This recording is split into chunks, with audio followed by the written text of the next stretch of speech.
Hi guys, welcome to our short lecture on writing for online media. Now, this is a fundamental lecture before we proceed to actual new media writing. Today, people do not read how they used to. Thanks to the internet, people encounter so much more content than they once did. Articles and informative pieces are available anytime, instantly. This means writing for the web differs greatly from writing for traditional media. As digital space proliferates, it needs more and more content to feed the ever expanding medium. Writing for online media is increasingly becoming a very specialized skill with its own set of rules, regulations, and guidelines. Unlike newspapers, magazines, radio, and TV, which cater to targeted audiences and whose access is monetarily controlled, online media is free, open, and globally accessible to a wider audience. So it becomes vitally important that online media writer is versatile, creative, and innovative in writing. So, what's different with writing for online content than with writing for traditional print media? First, length. The average amount of time an online reader spends reading anytime on the internet is 2 minutes. Printed pieces rarely even reach their main focus in that amount of time. Therefore, online articles tend to be much shorter than their printed counterparts. That goes for the paragraphs too.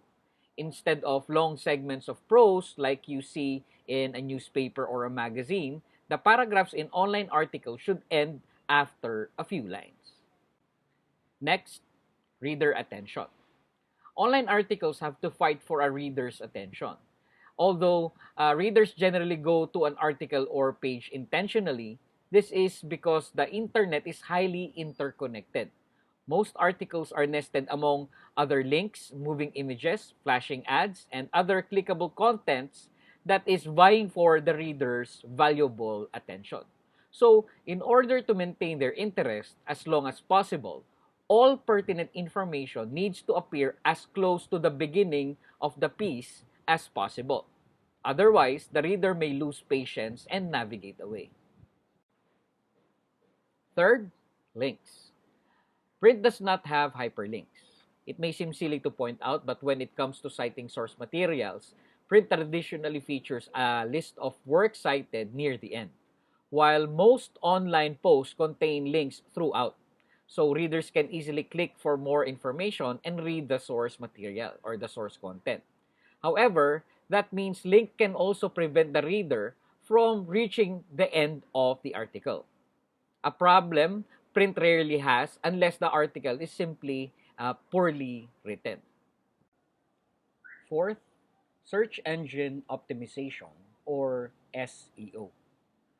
Print does not have to deal with search engines. However, if online writers want people to find their articles, then they must place them with relevant terms that people will use in search engines. Now, when writing for the web, it remains important to craft a well written, informative piece. But no one will find it if it is not optimized for search engines with key phrases and associated links. Fifth, readability. Now, people read electronic media differently than they do print. They scan and search for things that stand out, like bullet points and bold phrases.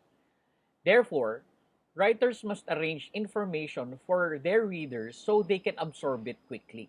Subheadings throughout an article help, as do shorter paragraph, lists, and even links. Now, newspapers, magazines, and even books are available as electronic media online. Not every piece needs drastically change for online publication. However, most articles need optimization for readability.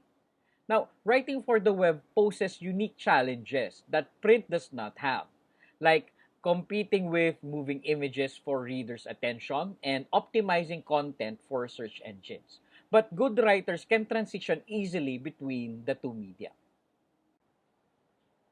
Now, let's talk about the types of online media writing.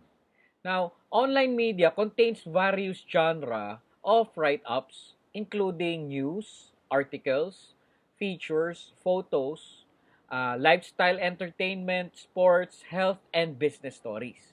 Unlike print medium, it has multimedia content and live coverage of news, which sets it apart from other forms of media. Now, the writing style of each genre is very specific to it, and also it may vary from one another. Although the basic parameters of language, vocabulary, grammar, and syntax rules remain the same, expression and creativity differentiate from one another. The first is breaking news. Breaking news is news about which only initial information is available. It could be an accident, an earthquake, death of an eminent person, or any event or happening. Such news is immediately flashed on digital media in the form of a running ticker so as to attract immense or immediate attention from the readers. Now, this is the most important task of an online writer. He or she has to convey the news in the simplest language without any lapses of time. Next, news stories. For online media, news is at its core the very heart and soul of the media itself. It is the single most important thing and also one of its biggest assets. News is anything which is recent, fresh, and not known earlier. According to Joseph Pulitzer, the main characteristic of news are that it is original, distinctive, romantic, thrilling, unique, curious, quaint, humorous, odd, and apt to be talked about. It attracts attention because of its timeliness, proximity, prominence, consequences, and basically human interests and mysteries. The last, but definitely not the least, is multimedia or visual storytelling. It is said that while words make features, photographs and videos make visual features. They are called photo features because of dominance of visual elements. To be effective, photographs and videos need to be conspicuously placed after their composition. Now, while writing for photo features, the writer needs to give eye-catching headlines and captions to attract the reader's attention. Sometimes, the sequences of pictures is so arranged that it tells a story throughout its own untangling or unfolding style. Multimedia and photographs provide visual break from the clutter of words on online media. Photo captions are given to arouse interest of the readers, which gives them an opportunity to react to the story. In a way, content on the internet becomes more appealing if it is accompanied by visuals in any way or form, like thumbnails, GIFs, motion graphics are becoming more and more important, even as important as the headlines and the lead paragraphs themselves. Now, this ends my short lecture on part 1. Please check out our part 2 lecture on writing for online media. Thank you very much.